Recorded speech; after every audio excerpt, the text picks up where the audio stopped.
हाँ भाई, तो लाइफ प्रोसेस क्लास 10 डेट आज की है 39, अरे 39 नहीं 30 सितंबर 39 2023। चलिए, न्यूट्रिशन हो गया, रेस्पिरेशन हो गया, सर्कुलेशन हो गया एंड एक्सक्रीशन चल रहा है। ठीक है, एक्सक्रीशन का मतलब क्या होता है भाई? मेटाबॉलिक जो वेस्ट होते हैं उनको बाहर निकालना। ठीक है, कुछ बच्चे जो होते हैं वो एक्सक्रीशन और इजेशन में क्या होता है वो कंफ्यूज हो जाते हैं कि वो सोचते हैं कि वो जो इजेशन है ना वो भी क्या एक्सक्रीशन, नहीं। इजेशन क्या होता है? इजेशन जो है वो अनडाइजेस्टेड फूड, जो हमने किसमें पढ़ा था? न्यूट्रिशन में। हम फूड को क्या करते हैं? इनटेक करते हैं, वो डाइजेस्ट होता है और जो अनडाइजेस्टेड फूड होता है उसको हम एनस के थ्रू बाहर निकाल देते हैं। ठीक है ना, वो एक्सक्रीशन नहीं है। एक्सक्रीशन क्या होता है? यूरिन को बाहर निकालना। बात समझ में आ गई? चलिए भाई, अब यूरिन को बाहर निकालने का मतलब क्या है भाई? एक्सक्रीशन। ठीक है, तो इसमें हम देखेंगे एक्सक्रीटरी सिस्टम।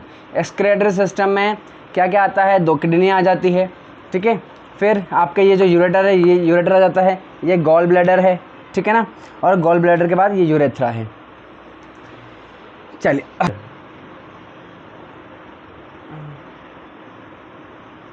हाँ, तो ये गॉल ब्लैडर नहीं है, ये यूराइनरी ब्लैडर है। ठीक है ना, आप बोल देने में कुछ हो जाता है। चलिए देखिए भाई, होता क्या है, हमारा जो ब्लड है, ठीक है, ब्लड में क्या होता है, जो हमारा फूड क्या होता है, हमने फूड खाया, फूड में ग्लूकोज होता है और प्रोटीन होता है। ठीक है, प्रोटीन जब टूटता है तो उसका आप बताइए, आप कमेंट में करके बताइए मेरे को, जो हमने पढ़ा था न्यूट्रिशन में, तो प्रोटीन का, जैसे कि कार्बोहाइड्रेट का सबसे छोटा मॉलिक्यूल क्या था? ग्लूकोज। उसी तरीके से प्रोटीन का सबसे छोटा मॉलिक्यूल क्या होता है? Very good, amino acid. हमारे सारे बच्चे बहुत बढ़िया इंटेलिजेंट है। ठीक है, तो एमिनो एसिड होता है सबसे छोटा पार्टिकल या सबसे छोटा मॉलिक्यूल। बात समझ में आ गई? तो जब प्रोटीन का ब्रेकडाउन होता है तो हमारे लिए जो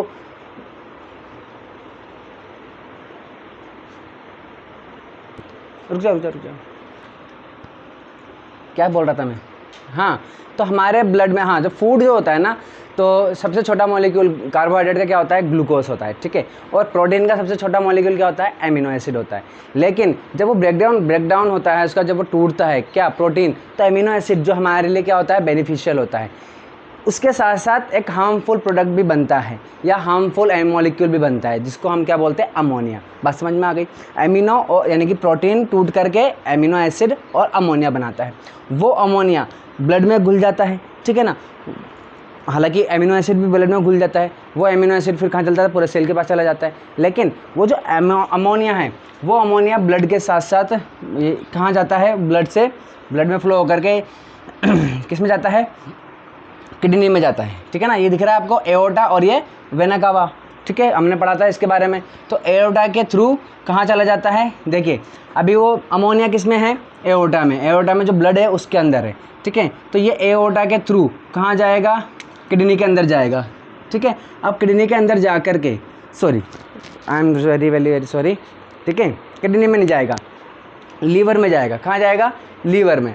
ठीक है, वो लीवर क्या करेगा? उसको अमोनिया को कन्वर्ट कर देगा यूरिया में। किस में कन्वर्ट कर देगा? यूरिया में। और वो यूरिया कहाँ जाएगा? किडनी में।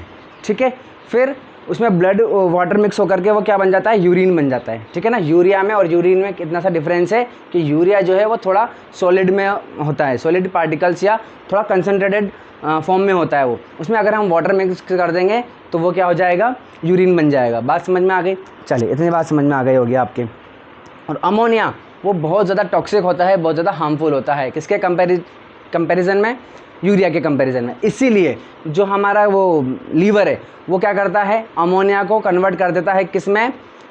अमोनिया को कन्वर्ट कर देता है यूरिया में। बात समझ में आ गई?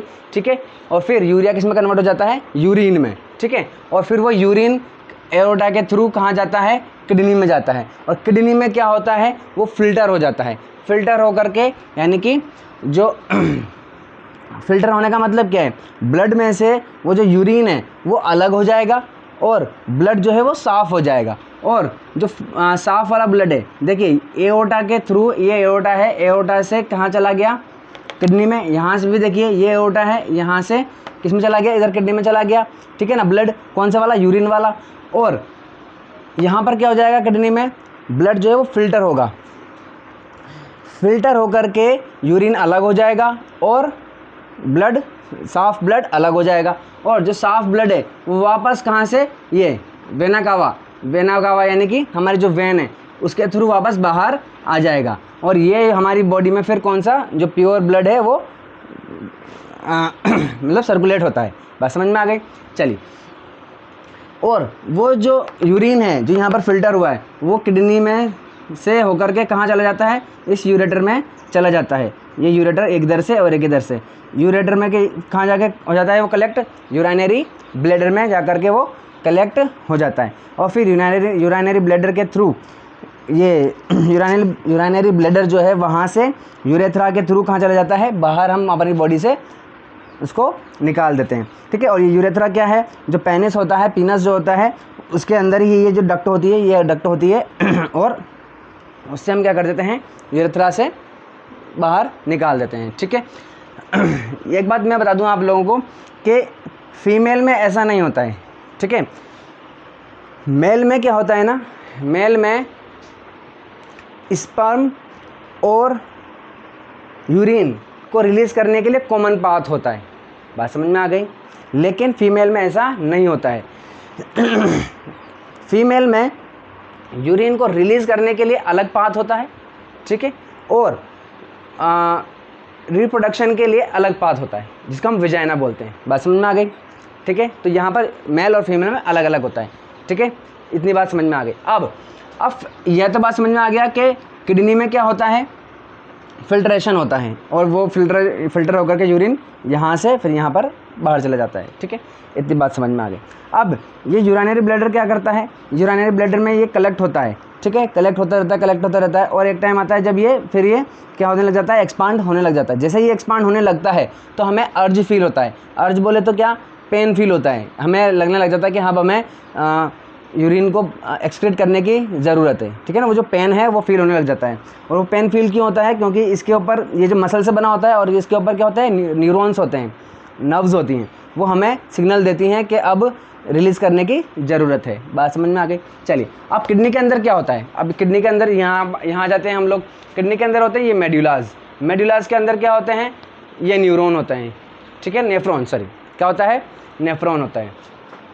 तो देखिए ये रहा है ना, ये एओर्टा है, ये तो एओर्टा है मेन, ठीक है ना, मोटी ब्लड वेसल है। जब ये अंदर गई इसके अंदर तो क्या हो गई, थोड़ी पतली हो गई। पतली होते क्या बोलेंगे उसको, आर्टरी। मैंने हार्ट पढ़ाया था जब भी, मैंने आपको समझाया था, जब मोटी होती है तो उसे क्या कहते हैं, एओर्टा।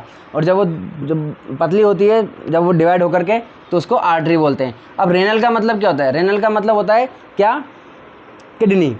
रेनल मतलब क्या होता है, किडनी, ठीक है ना। तो जैसे कि मैंने बताया था आपको, रेस्पिरेशन में अगर लंग्स के कनेक्टेड है तो हम उसको क्या बोलते हैं, पल्मनरी। वैसे ही अगर किडनी से कनेक्टेड है तो क्या बोलेंगे, रेनल आर्टरी। बात समझ में आ गई। और रेनल वीन। चलिए, तो ये देखिए यहाँ पर, इसको हमने यहाँ पर अगर जूम करके देखेंगे इस जगह को तो वो ऐसे दिखेगा, ठीक है। तो ये रेनल आर्टरी जा रही है और ये रेनल वेन अंदर जा रही है, ठीक है। तो ये रेनल आर्टरी इस तरीके से अंदर जाती जाएगी और डिवाइड होती चली जाएगी और बहुत बारीक बारीक होती चली जाएगी, ठीक है ना, इनके अंदर चली जाएगी। ये क्या है, जो लाइनें मैंने खींच रखी है, ये क्या है, नेफ्रॉन्स है। अब ये जो आर्टरीज है ना, ये क्या होती जाएगी, बहुत बारीक बारीक होकर के, एकदम कैपिलरी, बहुत पतली पतली से होकर के किस में चली जाएगी, ये नेफ्रॉन के अंदर चली जाएगी। चलिए, ठीक है, हाँ जी। तो इन मेडुलास के अंदर क्या होते हैं, नेफ्रॉन्स होते हैं। और कितने होते हैं ये, 1 मिलियन नेफ्रॉन्स होते हैं, ठीक है ना, बहुत बड़ी। अगर इसको हम खोल के देखेंगे तो कितना हो जाएगा, ये ऑलमोस्ट 6 किलोमीटर लंबा रास्ता ये कवर कर लेंगे एक तरीके से अगर हम देखें, ठीक है। तो ये आर्टरी जो है वो अंदर जाएगी और आर्टरी से क्या हो जाएगा, फिल्टर हो जाएगा ब्लड और यूरिन अलग हो जाएगा। और यूरिन अलग होकर के जो आर्टरी है वो वापस किससे होकर के, ये रेनल वीन से होकर के वापस बॉडी के अंदर चली जाएगी, ब्लड वेसल्स में चली जाएगी। और वो जो है हमारा यूरिन है वो यहाँ पर कलेक्ट हो जाएगा, ये सारी यहाँ से होकर के यहाँ कलेक्ट हो जाएगा और यहाँ कलेक्ट होकर के ये क्या है, हमारे यूरेटर है, इसके थ्रू बाहर निकाल दिया जाएगा। अब यहाँ देख लेते हैं अपन क्या, नेफ्रॉन, यानी कि यहाँ पर भी क्या हो रहा है, ये मेडुला है, ठीक है। ये इस वाले पार्ट को क्या बोलते हैं हम, कॉर्टेक्स बोलते हैं, जिसमें क्या होता है अपना मेडुला, ये मेडुलास लगे होते हैं, ठीक है। चलिए कुछ छूट तो नहीं रहा। यानी कि मेडुला के अंदर क्या होते हैं, नेफ्रॉन्स होते हैं। अब नेफ्रॉन देख लेते हैं, नेफ्रॉन कैसा होता है। देखो नेफ्रॉन ये है ना, ये यहाँ पर इस तरीके से इनके ऊपर जमे हुए रहते हैं, ठीक है। अब देखो ये रेनल आर्टरी है, रेनल आर्टरी कहाँ जाएगी, यहाँ पर नेफ्रॉन्स के अंदर जाएगी। तो ये रेनल आर्टरी आ रही है, देखिए ये लिखा हुआ है नंबर वन क्या है आपका, एफेरेंट एट्रियोल, यानी कि वही आर्टरी है। जैसे जैसे बारीक होती जा रही है उसका नाम अलग अलग करते जा रहे हैं हम लोग, ठीक है। नंबर टू क्या है, इफेरेंट एट्रियोल, ठीक है। नंबर 3 जब ये इसके अंदर जा रही है तो इसको हम क्या बोल रहे हैं, ग्लोमेरुलर कैपिलरीज या ग्लोमेरुलस भी बोलते हैं। और जिसके ये कप शेप के जो बॉडी है इसको हम क्या बोलते हैं, बोमेंस कैप्सूल बोलते हैं, ठीक है ना। कैप्सूल के फॉर्म का, ये कैप्सूल शेप का इसलिए। और ये फिर ये जो आगे जो हमारी डक्ट जा रही है, जो पाइपलाइन जा रही है 5 नंबर पे, इसको हम क्या बोलते हैं, प्रोक्सिमल कॉन्वोल्यूटेड ट्यूबल या ट्यूब। कॉन्वोल्यूटेड का मतलब ये ऐसे ऐसे घूमी हुई रहती है, इसलिए कॉन्वोल्यूटेड बोलते हैं। प्रोक्सिमल का मतलब क्या है, क्योंकि ये इस जो हमारा क्या बोलते हैं इसको, बोमेंस कैप्सूल है, इसके पास है। बस समझ में आ गई। ये जो प्रोक्सिमल क्यों बोल रहे हैं, क्योंकि ये इसके पास है। कॉन्वोल्यूटेड क्यों बोल रहे हैं, क्योंकि ये ऐसे ऐसे घुमावदार रहता है, ठीक है। और ट्यूब तो ये है ही सही। चलिए फिर आगे जाता है, फिर ये जो लूप आ रहा है 6 नंबर पे, इसको हम बोलते हैं हेनले लूप। 7 नंबर पे देखते हैं ये क्या हो रहा है, ये देखिए ये आगे जा करके ये, तो ये वाला जैसा ये ट्यूब है ना वैसे ही ये वाली ट्यूब है, ठीक है। जो किससे कनेक्ट हो रहा है, इस वाले इससे कनेक्ट हो रहा है। तो 7 नंबर पे वही वाली चीज़ है, कॉन्वोल्यूटेड ट्यूब। ये भी क्या है, कॉन्वोल्यूटेड ट्यूब है। ये भी कॉन्वोल्यूटेड ट्यूब, ये भी कॉन्वोल्यूटेड ट्यूब है। बट इसको बोल रहे हैं हम प्रॉक्सिमल, इसको बोल रहे हैं हम क्या, डिस्टल। क्यों बोल रहे हैं डिस्टल, क्योंकि ये इससे दूर है, इस कैप्सूल से दूर है। ये पास में है इसलिए प्रॉक्सिमल, ये दूर है इसलिए डिस्टल। चलिए और ये 9 नंबर पे क्या है, हमारी रेनल वेन्स है। बात समझ में आ गई। तो अब देखिए ये जो रेनल आर्टरी है ये किस में जाएगी, हमारी नेफ्रॉन के अंदर जाएगी। ये नेफ्रॉन के अंदर आ रही है, ठीक है। यहाँ से इमेजिन कीजिए ये अंदर जा रही है, ये यहाँ पर आ गई। अब इस कैप्सूल के अंदर ऐसे घूम के रहेगी। बात समझ में आ गई, ठीक है ना। तो अब इस ब्लड के अंदर क्या है, प्रेशर ज़्यादा होता है। प्रेशर ज़्यादा होने की वजह से क्या होता है, इमेजिन कीजिए कि एक इतना मोटा पाइप है जिसमें फुल प्रेशर से क्या जा रहा है, पानी जा रहा है, ठीक है। अब ये जो पाइप है ये आगे से क्या हो गया, ऐसे डायमीटर छोटा हो गया, पतला हो गया, ठीक है। अब अगर उसी प्रेशर से उसमें हम क्या करेंगे, पानी को भेजेंगे तो वो क्या हो जाएगा, या तो फट जाएगा, ठीक है ना, फट जाएगा। तो अगर हम नहीं चाहते कि उसको फटे तो हम इसमें छोटे छोटे बारीक बारीक क्या कर दें, छेद कर दें। जिससे क्या होगा, पानी बाहर आ जाएगा। पानी बाहर आने से क्या होगा, उसके अंदर जितना प्रेशर चाहिए उतना प्रेशर बन जाएगा और जो एक्स्ट्रा वाटर है वो बाहर आ जाएगा। उसी तरीके से यहाँ पे होता है इन आर्टरीज में, या इन जो कैपिलरीज हैं बारीक बारीक हो जाती है इसलिए उनको कैपिलरीज बोल देते हैं। तो ये कैपिलरीज में क्या होता है, प्रेशर से ब्लड फ्लो होता है, जिससे क्या होता है ना, इनके अंदर जो बहुत बारीक बारीक पोर्स होते हैं, बहुत छोटे छोटे बहुत बारीक बारीक पोर्स होते हैं, उसमें से क्या होता है, जो यूरिन है, ठीक है, या हमारा मेटाबॉलिक वेस्ट है वो बाहर आ जाता है, या अमोनिया वाला या नाइट्रोजनस वेस्ट जो है वो बाहर आ जाता है, जिसको हम यूरिया बोलते हैं, ठीक है। यहाँ पर, और वो कहाँ पर कलेक्ट हो जाता है, इस बोमेंस कैप्सूल में कलेक्ट हो जाता है, ठीक है। बात समझ में आ गई। लेकिन अब ये जो कैपिलरीज है इसमें सिर्फ होल्स हैं, क्या हैं, होल्स हैं। कोई दिमाग नहीं है जो ये देखे कि भाई सिर्फ वेस्टेज को ही भेजना है, काम की चीज़ को नहीं भेजना है। बात समझ में आ गई। इसीलिए होता क्या है इसमें नाइट्रोजनस वेस्ट यानी कि यूरिया या यूरिन तो जाता ही है, लेकिन इसके साथ साथ कुछ हमारे काम की चीज़ें भी चली जाती हैं, ठीक है ना। जैसे कि ग्लूकोज चला गया, अमीनो एसिड चला गया, ठीक है, वाटर चला जाता है, और कुछ सॉल्ट चला जाता है, कुछ आयन्स चले जाते हैं, ठीक है ना। तो यूरिन और वाटर तो जाता ही है, इसके साथ साथ हमारे कुछ काम की चीज़ें भी चली जाती है। अब वो यहाँ से जा कर के फिर ये यहाँ से जाएगा, ये कॉन्वोल्यूटेड जो ट्यूब है इसमें से जाएगा, लेकिन अब जो काम की चीज़ जा रही है उसे हमें वापस लेना भी है, ठीक है ना। हमको सिर्फ क्या करना है, यूरिन को वापस, मतलब यूरिन को बाहर निकालना है और सारे काम की चीज़ें हमको वापस लेनी है। तो ये जो जा रहा है ना ये यहाँ से जाएगा यूरिन, और काम की हमारी जो चीज़ें जितनी भी है वो यहाँ से जब जाएगा ना इस जगह से, ठीक है।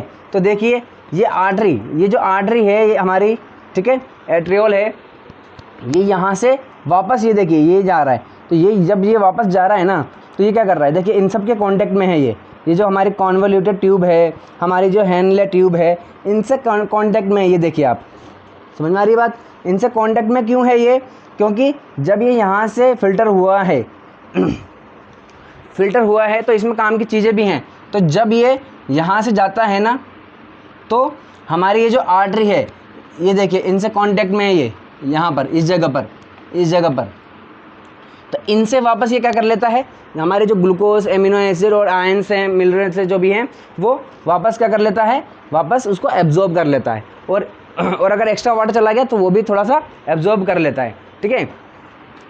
तो इसमें सिर्फ क्या यहाँ तक आते आते सिर्फ क्या रह जाता है, यूरिन रह जाता है। बात समझ में आ गई। और वापस ये एब्जॉर्ब कर लेता है, और एब्जॉर्ब करके ये जो हमारा प्योर ब्लड है वो वापस ये देखिए किस में मिक्स हो रहा है, ये देखिए ये किस में मिक्स हो रहा है, ये हमारी 9 नंबर पे क्या था, रेनल वेन। तो देखिए यहाँ पर ये यहाँ से वापस एब्जॉर्ब करके जब ये वापस आएगा तो ये किस में मिक्स हो जाएगा, रेनल वेन्स में। और रेनल वेन से आ जा करके ये देखिए रेनल वेन से फिर ये पूरी बॉडी में वापस प्योर ब्लड हमारा क्या हो जाएगा, फ्लो होता रहेगा। इस तरीके से फिल्टर हो जाता है ये। बात समझ में आ गई? किसी को डाउट है, कुछ समझ में आ गया अच्छे से? कोई डाउट? पक्का? ठीक है ना। तो इस तरीके से हमारा ये एक्सक्रीटरी सिस्टम हो गया। अब देखिए एक चीज़ और देख लेते हैं बस, कि बर्ड्स जो होते हैं वो यूरिक एसिड को क्या करते हैं, रिलीज़ करते हैं। वो थोड़ा सॉलिड फॉर्म में होता है और कंसनट्रेटेड फॉर्म में होता है, ठीक है। वाटर बहुत कम होता है, ठीक है। आपने देखा होगा कभी, अगर कभी देखा है तो वो थोड़ा सा एकदम ऐसे करके रिलीज़ करते हैं, एक्सक्रीट करते हैं, ठीक है ना। वो यूरिक एसिड होता है। सबसे ज़्यादा हार्मफुल जो होता है वो होता है अमोनिया, उससे कम यूरिन, और उससे भी कम क्या, यूरिक एसिड। बात समझ में आ गई? हम लोग क्या करते हैं, यूरिन को रिलीज़ करते हैं। हमारी बॉडी में क्या बनता है, यूरिया बनता है, उसमें वाटर मिक्स कर देते हैं तो यूरिन हो जाता है, ठीक है। कोई डाउट हो तो पूछ लेना, ठीक है। समझ में आ गया होगा मेरे ख्याल से। Bye bye.